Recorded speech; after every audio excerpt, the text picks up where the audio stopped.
जय सेवा सभी को, जय आदिवासी, जय गोंडवाना। तो मैं बैतूल जिले के रहने वाले सभी मेरे भाइयों बहनों और वेल विशर्स मैं सभी को एक बार फिर से सेवा गुहार करना चाहती हूँ। मैंने सुना है कि ये जो बैतूल जिला है ये राजाओं की नगरी है।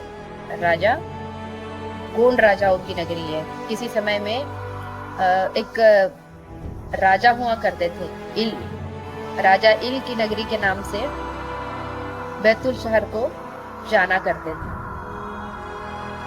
आज बहुत सारे लोग छोटे छोटे गांव के कस्बों के रहने वाले, चूंकि जो बैतूल जिला है अन्य शहरों की अपेक्षा गांव से जुड़ा हुआ है, और गांव से जुड़ा हुआ रहने के कारण ही बहुत से लोगों की सोच यही होती है कि हम अपने बच्चों को बेहतर शिक्षा दे पाए और बेहतर शिक्षा के साथ में वह अपना जीवन बहुत अच्छे से जिए। सिंपल सी बात है, जब व्यक्ति बाहर निकलता है, अपनी स्टडी अपने उद्देश्यों पर फोकस करता है तो उसे वो चीजें धीरे धीरे मिलने लगती है। लेकिन क्या सही मायनों में ये चीजें होती है? कभी कभी होती भी है और कहीं कहीं पर छूट जाती है। क्यों? अभी कुछ दिनों पहले की बात है, हमने न्यूज़पेपर में देखा 5 अक्टूबर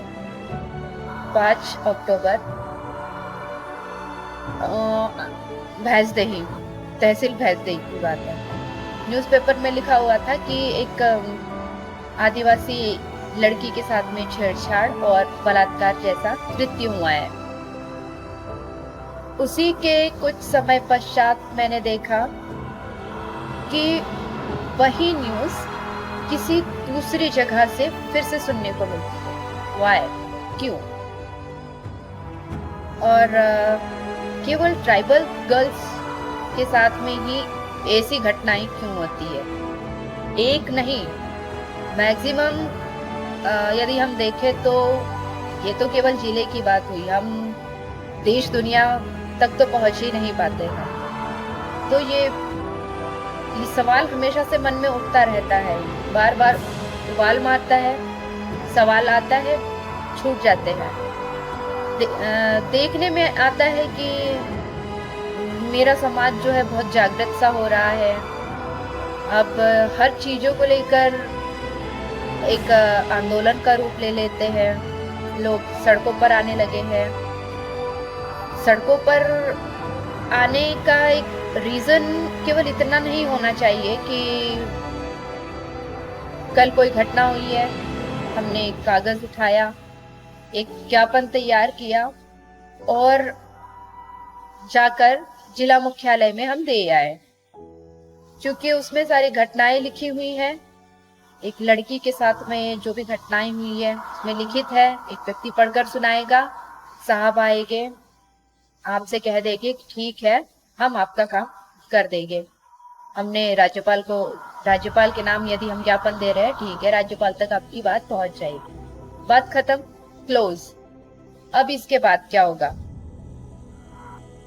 इसके बाद हमें ये सोचना होगा कि अब आगे ऐसा क्या करना चाहिए कि जिसके लिए ये सी घटनाएं दोबारा ना हो, और इन घटनाओं को रोकना कैसे है।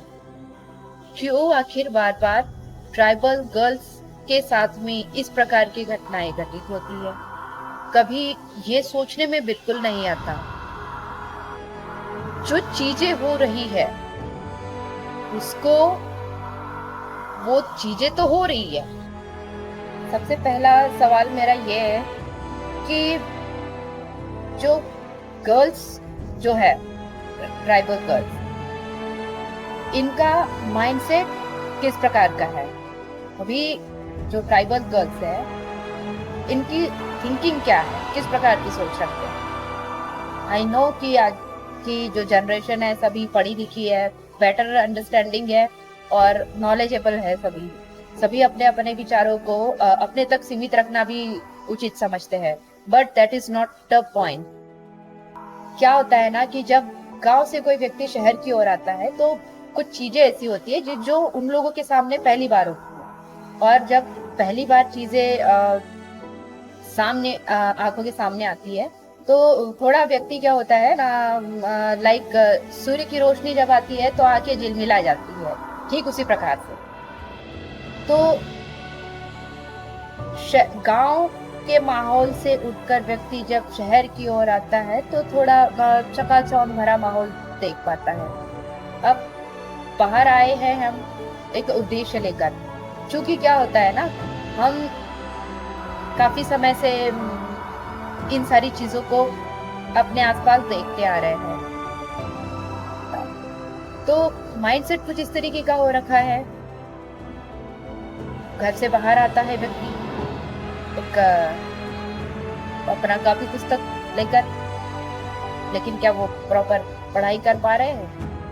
क्या कभी माता पिता ने अभी जाकर अपने बच्चों से ये चीजें पूछना उचित समझा है कि आपका बच्चा क्या प्रॉपर पढ़ाई कर भी रहा है या नहीं, आगे चलकर उसकी जीवन का क्या उद्देश्य है, क्या लक्ष्य है, उसे किन चीजों की आवश्यकताएं पड़ रही है, कैसे लोगों के साथ में आपके बच्चे का बैठना उठना चल रहा है, कैसा फ्रेंड सर्कल आपके बच्चों का है।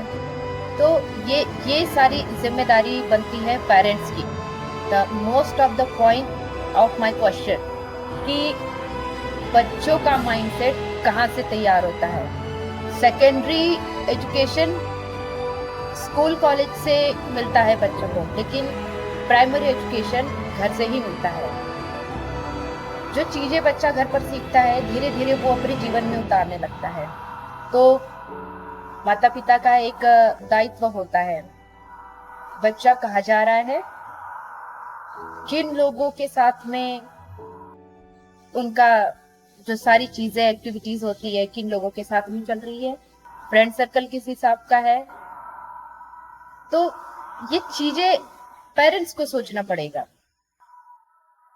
और आपको बहुत ज्यादा पॉजिटिव भी नहीं होना है उस चीज को लेकर कि एकदम स्ट्रिक्टली, नहीं, बिल्कुल नहीं। आपको अपने बच्चों के साथ में लाइक एक फ्रेंडली माहौल बनाना होगा, पढ़ाई का माहौल हो। अब आराम से पूछिए कहाँ दिक्कत हो रही है, कहाँ परेशानी हो रही है। बच्चा जितना इजी और सिक्योर अपने माता पिता के साथ में फील करता है, बाहर और लोगों के साथ नहीं कर पाएगा। घर से जब उसे ये सारी चीजें प्रोवाइड होने लगेगी, बच्चा स्वयं से कहेगा कि मेरे पापा मम्मी मेरे लिए सफिशिएंट है। बच्चों का सुख दुख दर्द, मान लो एग्जाम पेपर बिगड़ गया, पढ़ाई में मन नहीं लग रहा है, तो सिंपल सी बात है, पापा मम्मी को पूछना चाहिए कहाँ दिक्कत हो रही है। नॉर्मली साथ में बैठकर उनसे बातें करें, खुलकर बातें करें। आधी से ज्यादा प्रॉब्लम्स घर पर ही सॉल्व हो जाती है। Not only boys, it's also taken by girls. तो हमें ये चीजें ध्यान में रखना होगा। और जब व्यक्ति घर से बच्चों को ये सारी चीजें सिखाकर